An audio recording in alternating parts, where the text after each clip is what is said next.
নমস্কার আমার আপনজনেরা, রুদ্রবার্তায় আপনাদের সকলকে স্বাগত জানাই। আমি রুদ্রপ্রসাদ ব্যানার্জি। 2026-এর নির্বাচন যত এগিয়ে আসছে মনে হয় তৃণমূল কংগ্রেস বুঝে গেছে যে তাদের আর ক্ষমতায় থাকা অসম্ভব ব্যাপার। তাই মনে হয় তারা জেহাদি বাহিনীকে সামনে করে দিয়েছে, যারা আক্রমণ শানাচ্ছে হিন্দু অধ্যুষিত এলাকায়, এবং যেটা নিয়ে সরব নয় বিভিন্ন সেকুলার সাজা বড় বড় বুদ্ধিজীবীরা, কিন্তু সরব হতে হয় আমাদের মতো সাধারণ মানুষকে। কারণ এই আক্রমণ আজ যা দেখাচ্ছে 2026-এর নির্বাচনের পরে এটা কি হতে পারে সেটা কিন্তু সব কিছু বোঝাচ্ছে। আর বোঝাচ্ছে যে যখনই হিন্দুদের ওপর আক্রমণ নামছে তখনই কিন্তু পাশে দাঁড়াচ্ছেন আর কেউ নন, শুভেন্দু অধিকারী। আজ নন্দীগ্রামের ঘটনা কার্যত বুঝিয়ে দিচ্ছে যে ঠিক কোথায় যেতে চলেছে আমাদের এই পশ্চিমবঙ্গ। আপনারা জানেন নন্দীগ্রামে যেখানে মমতা বন্দ্যোপাধ্যায় হেরে বাড়ি চলে গেছেন, মানে 1 নয় 5-6 ভোটে হেরে বাড়ি চলে গেছেন শুভেন্দু অধিকারীর কাছে, সেই নন্দীগ্রামে হঠাৎ করে গতকাল রাত্রে একটা সমবায় নির্বাচনে যেহেতু তৃণমূল জিতেছে, সঙ্গে সঙ্গে সেখানে আক্রমণ চালানো হয়েছে হিন্দুদের ওপরে। এবং সেই আক্রমণের পরিপ্রেক্ষিতে বা কেন হয়েছে এটা নিয়ে শুভেন্দু অধিকারী আজকে মিডিয়ার সামনে যেটা বলেছে আপনারা আগে শুনুন, তারপর আমি ধাপে ধাপে দেখাচ্ছি কিভাবে হিন্দুদের পাশে তিনি দাঁড়িয়েছেন, মানে আক্রান্ত হিন্দুদের পাশে দাঁড়িয়েছেন এবং তিনি কি প্রতিশ্রুতি দিয়েছেন। আগে দেখুন তিনি কি বলছেন, কেন এই ঘটনা ঘটেছে দেখুন। এরপরেও গতকাল মাঠে তারা তৃণমূলের যারা তারা লাঠিসোঁটা নিয়ে পুলিশের সামনে আক্রমণ করে। হ্যাঁ, ওরা তো মূলত মুসলিম, সব মুসলিম যে গুন্ডা আমি বলছি না। ওখানে ধরুন তৃণমূল করে আহমেদ বাবু, তাকে আমি গুন্ডা বলতে পারি না। ইনতাজ সাহেব, প্রাক্তন জাজ গড় চক্রবর্তীয়া, তাকে আমি বলতে পারি না। আমার এখানে বয়েলেও কিছু কিছু মাস্টারমশাইরা আছে, আমি চিনি তাদের, কনিজুর বাবু টাবু, আমি তো কখনো তাদেরকে বলতে পারি না যে এরা হচ্ছে কমপ্লিটলি মৌলবাদী, জেহাদি, জঙ্গি। এরা হিন্দুদের উপর আক্রমণ করে। নন্দীগ্রামে রাজ্য পুলিশ দিয়ে 36টা সমবায়ের ভোট হয়েছে, 29টাতে ভারতীয় জনতা পার্টি সমর্থিত প্রতীক নেই, আমরা জিতেছি 29টাতে। তা এখানে তো বিরোধী দল থাকবে, তারাও কোথাও কোথাও 2, 1, 3টে জিতেছে, তাতে তো কোনো সমস্যা নেই। কালকে 40টা আসনে ওখানে ভোট হয়েছিল। আমি এই ভোটে লড়ি না, স্থানীয় স্তরে লোকজন যুক্ত হয়, আমি একদম জড়াই না। 18টা আসন আমরা পেয়েছি, 22টা আসন ওরা ওখানে পেয়েছে। 1100 ভোটার, 400 মুসলমান ভোট, 390 জন ওদের দিয়েছে। মুসলমানরা এখনো এইসব চোর ডাকাত গুন্ডাদেরকে সমর্থন করছে। এর ফল ভোগ করতে হচ্ছে কিন্তু শিক্ষিত মুসলিম ছেলেদের, শান্তিপ্রিয় মুসলিম যারা আছেন 2-4 জন 6 জন, তাদেরকে এই ফল ভোগ করতে হচ্ছে। অতএব এটা তো আজকে 35 জায়গায় এই ঘটনা ঘটেনি, এখানে এই ধরনের ঘটনা ঘটাচ্ছে মানে কাজ আর ঘটছে।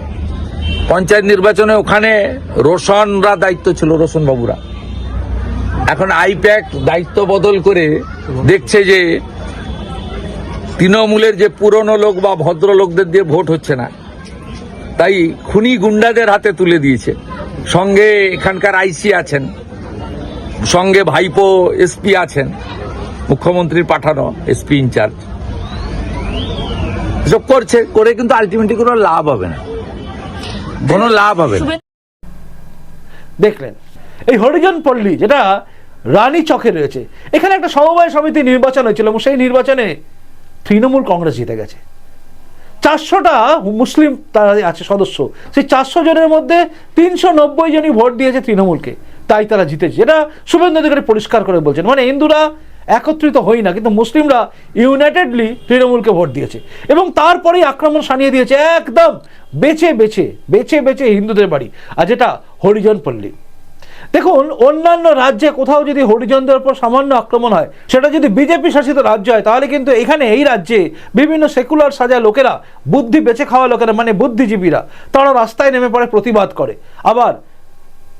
আবার অনেক সময় দেখা যায় এই রাজ্যে সেকুলারিজমের সবচেয়ে বেশি আওয়াজ তোলা সিপিএমও পর্যন্ত রাস্তায় নামে, কিন্তু এক্ষেত্রে তারা স্পিকটি নট, কারণ আক্রমণ সারিয়েছে কাজাহারের মতো লোকেরা। মানে নামের পেছনে কাজাহার আছে, মানে কাজার আছে মানেই মুসলিম, তাহলে আর বলা যাবে না। এটাই কিন্তু সবচেয়ে বড় সত্যি, যেটা কেউ বলে না, কেউ বলতে চায় না, কারণ নামের পেছনে মানে নাম যদি কারণ মুসলিম হয় তাহলে আক্রমণ শানালেও সেটাকে বলা যাবে না। কিন্তু শুভেন্দু অধিকারী পরিষ্কার করে বলেছেন যে জেহাদি আক্রমণ চালানো হয়েছে একদম হিন্দুদের উপরে। এবার দেখুন শুভেন্দু অধিকারী নন্দীগ্রামের সেই রানীচকের হরিজন পল্লীতে শুভেন্দু অধিকারী গেলেন এবং যারা আক্রান্ত তাদের কাছে গেলেন এবং তাদের সঙ্গে কথা বললেন। তার এক ঝলক আপনারা একটু দেখুন। এই চিকিৎসা ঠিক হচ্ছে না, এই রাজা রাজা এই রাজা এই রাজা এই চিকিৎসা ঠিক হচ্ছে না। আমি আজকে না এলে এগুলো দেখতাম। সমস্ত অ্যাম্বুলেন্স লাগাও, করো। আমার এত অভাব নেই, তুমি করো এগুলো।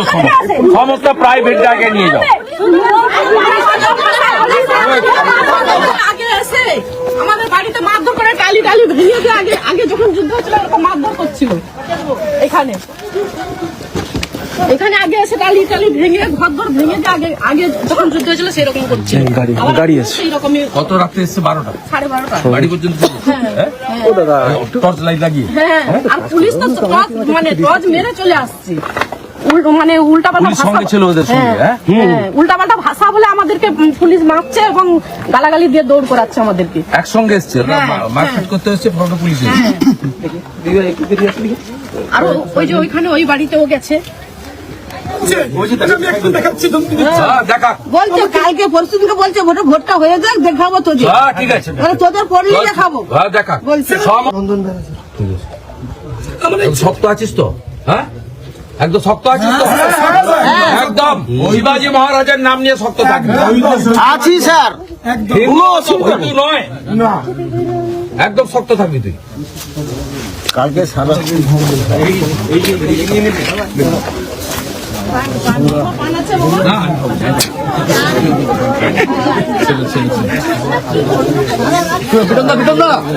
এইখানে নাকি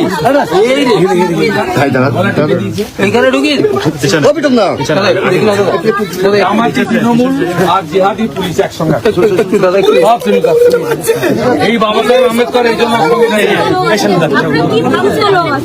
আমি তো লড়াই করি, আজকে নয়। এখানে যারা অত্যাচার করতো আমি আগে তাদেরকে শেষ করেছি, এদেরকেও শেষ করব, গণতান্ত্রিক আইনি পথে করব। অর্থাৎ আমরা যা করার করছি, একদম নিশ্চিন্ত থাকুন, সবাই ঐক্যবদ্ধ এবং শক্ত থাকুন, আর কিছু না। দাদা, আমি আপনাকে অনেকদিন চেনেন তো আপনি? আমি 2006 সাল থেকে আমি আপনার ব্যাস, আর কিছু করতে হবে না। আর আমি টাইট করে দিয়েছি তো এর আগের গুন্ডাদের। এবার কাজারের পালা। এটা তো ধুলিয়ান শামশেরগঞ্জের মডেল, বেলডাঙ্গার মডেল। এই তো মৌলবাদী জঙ্গি এরা, জামাতপন্থী। কাজার সাহেদের নেতৃত্বে 40টা মোটরসাইকেল, জঙ্গি এরা। এদের মডেল সেম মডেল, বাংলাদেশে সেম মডেল, পশ্চিমবঙ্গে সেম মডেল। এটা বিচ্ছিন্ন ঘটনা নয়, এটা সমবায়ের ভোট নয়। এবং 36টাতে ভোট হয়েছে, এখানে 29টাতে আমরা জিতেছি, ওটা কোনো ফ্যাক্টর না। 40টায় ভোট হয়েছিল, সেদিন 18টায় জিতেছি। তারপর তো লুটপাট মারপিট করেছে, ওটা তো সাফ হয়ে যেত। পুলিশ করিয়েছে, সামনে পুলিশ, তার সঙ্গে এরা। আইপ্যাকের নীল নকশা, এখানে যে কোনোই হোক হিন্দুদেরকে দাবিয়ে রাখতে হবে, শুভেন্দু অধিকারীকে তাকে বদনাম করতে হবে। আমরা সব ছাড়াছাড়ির কোনো সিন নেই। আমি এরকম বড় বড় মস্তানদের সোজা করেছি, না করলে মমতা ব্যানার্জি জীবনে মুখ্যমন্ত্রী হতো। আর আজকে যারা করছে তারা সেদিন এই যে আইসি সেই সময় সিপিএম বাড়ির ছেলে, মেদিনীপুরের পরিবার, এসএফআই করতে বলেন। ও জানবে কি করে লড়াই? ও লড়াই জানে না। চোখ নষ্ট। স্বামীকে পেতাম না, তাহলে তো আমাকে স্বামীকে হারাতে হতো। তাহলে আমরা এখানে বৃদ্ধ মানুষ এখানে শুয়ে আছে হিন্দুদের মাস্টার দিবে না, তোরা চলে গেলে জমি জায়গা দখল করলি। বাংলাদেশে যেমন দেখলেন, শুনলেন, হাহাকার শুনলেন এবং শুনলেন শুভেন্দু অধিকারী একদম কিভাবে বলছেন যে শিবাজির মতো, মানে শিবাজির আদর্শ নাও, অর্থাৎ লড়াই লড়তে হবে। এবং তিনি বোঝালেন যে তিনি 2006 সাল থেকে তার লড়াই, যে সেই লড়াই তিনি সবাইকে আরেকবার স্মরণ করালেন। তিনি বললেন যে আমি সবাইকে ঠান্ডা করেছি, মানে এই সমস্ত গুন্ডাদের ঠান্ডা করা তার কাছে 2 মিনিটের ব্যাপার। আর এগুলো তিনি করবেন, কারণ বিগত ইতিহাসও বলছে তিনি তা করেছেন। এবং দেখলেন আপনারা, একজন বয়স্ক মানুষ, তিনি কিন্তু পরিষ্কার করে বললেন যে হ্যাঁ, আমি আপনাকে চিনি 2006 সাল থেকে। তাই ভরসা আছে, ভরসা রাখছে সবাই। আর আক্রান্তদের পাশে যেভাবে শুভেন্দু অধিকারী গেছেন, যেভাবে আক্রান্তদের চোট দেখে তিনি বলেছেন যে ইমিডিয়েটলি তাকে হসপিটাল নিয়ে যেতে হবে, পয়সার জন্য চিন্তা করো না, আমি আছি পাশে। যার আক্রান্ত হচ্ছে তাকে ইমিডিয়েটলি বেসরকারি হসপিটাল রেখে চিকিৎসা করাতে হবে, কারণ কারোর চোখ নষ্ট হওয়া জায়গায় আছে, কারোর পায়ের অবস্থা এতটাই ফ্র্যাকচার হয়েছে চিন্তার বাইরে। অভিযোগ হচ্ছে এখানে যে পুলিশও সঙ্গে ছিল এবং তার সঙ্গে ছিল ওই হারমাত বা জেহাদি বাহিনী যারা আক্রমণ সানিয়েছে। এই যেন মনে করিয়ে দিচ্ছে সেই নন্দীগ্রামের চটিপড়া পুলিশ অন্য পুলিশের সঙ্গে ছিল, একই কায়দা একই জায়গায় সব কিছু চলছে। আর তাই বুঝিয়ে দিচ্ছে যে 2011-র আগে একইভাবে সিপিএম কিন্তু অত্যাচার চালিয়েছিল, আর অত্যাচার চালানোর ফলটা পেয়েছিল কিন্তু তারপরে 2011 নির্বাচনে। এবারে মমতা বন্দ্যোপাধ্যায় সেই জায়গায় যাচ্ছেন। আর একটা জিনিস খুব ভালো করে মনে রাখবেন, সেটা হচ্ছে আক্রান্ত পরিবার থেকে একটা আওয়াজ উঠছিল যে তারা ধমকে দিচ্ছে, ধমকাচ্ছে যে দাঁড়া নির্বাচনের পরে আবার আসবো, আবার দেখাবো, মানে নির্বাচন মিটলে আমরা দেখাবো, যদি জিতে যাই তাহলে দেখাবো। এই যদির কথাটা তারা মাথায় রেখেছে। আপনারা এমনিতেও জানেন যে বেহালাতে কিভাবে আগুন লাগিয়ে দেওয়া হয়েছে বিজেপির একটা সভা মঞ্চকে, অর্থাৎ সভা মঞ্চে সভা শেষ হয়ে গেছে, সঙ্গে সঙ্গে তাতে আগুন লাগিয়ে দিয়েছে।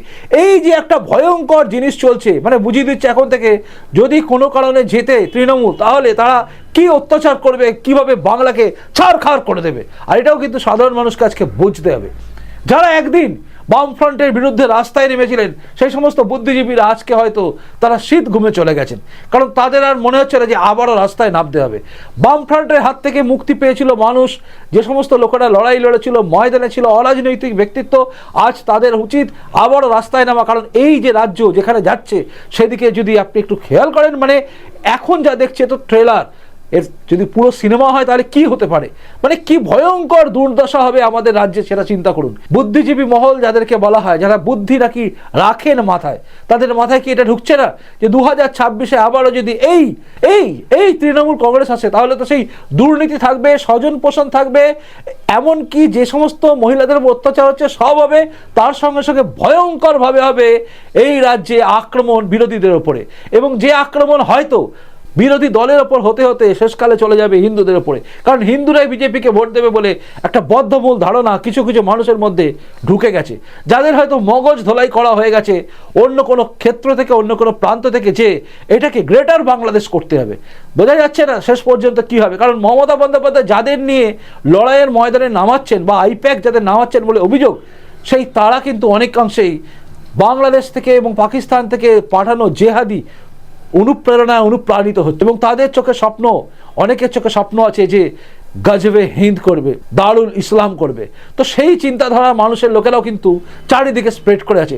তারাও অপেক্ষা করে আছে, যেভাবে হায়না অপেক্ষা করে থাকে ছোট্ট হরিণ শিশুর দিকে, সেভাবে অপেক্ষা করে আছে এরা, ধূর্ত শিয়ালের মতো অপেক্ষা করে আছে এরা, কবে এই রাজ্যে নির্বাচন হবে এবং কবে হিন্দুরা ঐক্যবদ্ধ না হয় ভোট ভাগ করে তৃণমূলকে জিতিয়ে দেবে, তারপর তারা অ্যাকশনে নামবে। এই সমস্ত চিন্তা মাথার মধ্যে আসছে, কারণ যেভাবে একটা জায়গায় সমবায় জিততেই আক্রমণ সানিয়ে দিচ্ছে তৃণমূল এবং জেহাদি বাহিনী, কাজারের মতো লোকেদের নাম আসছে, সেখানে কিন্তু চিন্তার বিষয় আছে। যারা তৃণমূলের ভালো ভালো মানুষ আছে, যেটা শুভেন্দু অধিকারী বললেন, যে সমস্ত মুসলিম লিডাররা ছিলেন তাদেরকে আজকে ব্রাত্য করে দেওয়া হয়েছে, কারণ আইপ্যাক বুঝে গেছে যে এদের দিয়ে হবে না, এরা ভালো মানুষ, এদের দিয়ে হবে না, আনতে হবে তাদের যাদের মাথার মধ্যে রয়েছে উগ্রতা, যাদের মাথার মধ্যে আছে জেহাদি মানসিকতা, যেটা অভিযোগ করছেন শুভেন্দু অধিকারী। এবং এই অভিযোগগুলো যেগুলো সামনে আসে তার পরিপ্রেক্ষিতে বলা যেতেই পারে আজ আপনি জাগুন, নয়তো কাল জাগার জায়গায় থাকবেন না, এমন জায়গায় চলে যাচ্ছে। তাই ঐক্যবদ্ধ হিন্দু পরিবর্তন করতে পারবে এই রাজ্যের যে অন্ধকারাচ্ছন্ন অবস্থা তার। যাই হোক, এটা দেখার পরে আপনার কি মনে হচ্ছে অবশ্যই কমেন্ট বক্সে কমেন্ট করে জানাবেন। প্রতিবেদনটা ভালো লাগলে লাইক করবেন এবং সবাইকে শেয়ারও করবেন। আর নতুন এসে থাকলে এই চ্যানেলটা সাবস্ক্রাইব করে আমার আপনজন হয়ে তারপর যাবেন। খুব ভালো থাকুন, দেখা হচ্ছে এরপরে রুদ্রবার্তাতেই। নমস্কার, বন্দে মাতরম, ভারত মাতা জয় হোক, জয় হিন্দ।